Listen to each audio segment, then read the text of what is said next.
You need only look at the way in which she is formed to see that woman is not meant to undergo great labor, whether of the mind or of the body.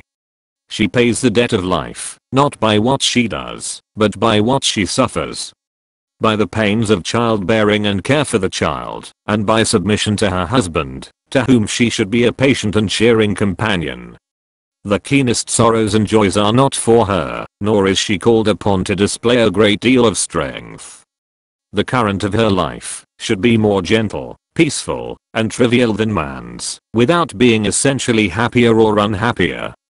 Women are directly fitted for acting as the nurses and teachers of our early childhood by the fact that they are themselves childish, frivolous, and short-sighted. In a word, they are big children all their life long, a kind of intermediate stage between the child and the full-grown man, who is man in the strict sense of the word. See how a girl will fondle a child for days together, dance with it, and sing to it, and then think what a man, with the best will in the world, could do if he were put in her place. With young girls, nature seems to have had in view what, in the language of the drama, is called a striking effect.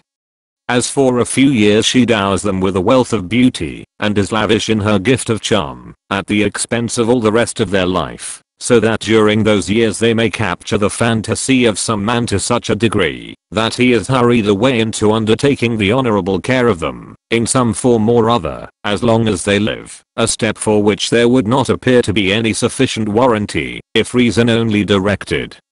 his thoughts. Accordingly, nature has equipped woman, as she does all her creatures, with the weapons and implements requisite for the safeguarding of her existence, and for just as long as it is necessary for her to have them. Here, as elsewhere, nature proceeds with her usual economy, for just as the female ant, after fecundation, loses her wings, which are then superfluous, nay, actually a danger to the business of breeding, so, after giving birth to 1 or 2 children, a woman generally loses her beauty, probably, indeed, for similar reasons.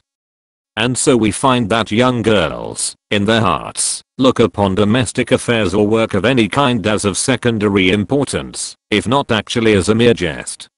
The only business that really claims their earnest attention is love, making conquests, and everything connected with this, dress, dancing, and so on.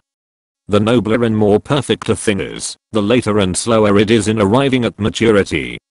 A man reaches the maturity of his reasoning powers and mental faculties hardly before the age of 28, a woman at 18. And then too, in the case of woman, it is only reason of a sort, very niggard in its dimensions.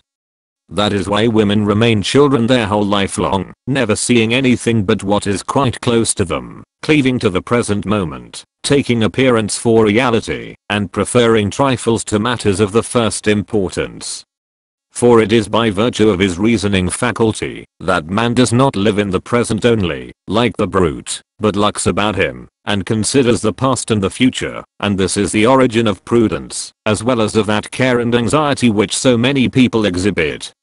Both the advantages and the disadvantages which this involves are shared in by the woman to a smaller extent, because of her weaker power of reasoning. She may, in fact, be described as intellectually short-sighted, because, while she has an intuitive understanding of what lies quite close to her, her field of vision is narrow, and does not reach to what is remote, so that things which are absent, or past, or to come, have much less effect upon women than upon men. This is the reason why women are more often inclined to be extravagant, and sometimes carry their inclination to a length that borders upon madness. In their hearts, women think that it is men's business to earn money and thus to spend it, if possible during their husband's life, but, at any rate, after his death. The very fact that their husband hands them over his earnings for purposes of housekeeping strengthens them in this belief. However many disadvantages all this may involve, there is at least this to be said in its favor, that the woman lives more in the present than the man, and that, if the present is at all tolerable, she enjoys it more eagerly. This is the source of that cheerfulness, which is peculiar to women, fitting her to amuse man in his hours of recreation, and, in case of need, to console him, when he is borne down by the weight of his cares. It is by no means a bad plan, to consult women in matters of difficulty, as the Germans used to do in ancient times, for their way of looking at things is quite different from ours, chiefly in the fact that they like to take the shortest way to their goal, and, in general, manage to fix their eyes upon what lies before them, while we, as a rule, see far beyond it, just because it is in front of our noses. In cases like this, we need to be brought back to the right standpoint, so as to recover the near and simple view. Then, again, women are decidedly more sober in their judgment than we are, so that they do not see more in things than is really there, whilst, if our passions are aroused, we are apt to see things in an exaggerated way, or imagine what does not exist. The weakness of their reasoning faculty also explains why it is that women show more sympathy for the unfortunate than men do, and so treat them with more kindness and interest, and why it is that, on the contrary, they are inferior to men in point of justice, and less honorable and conscientious.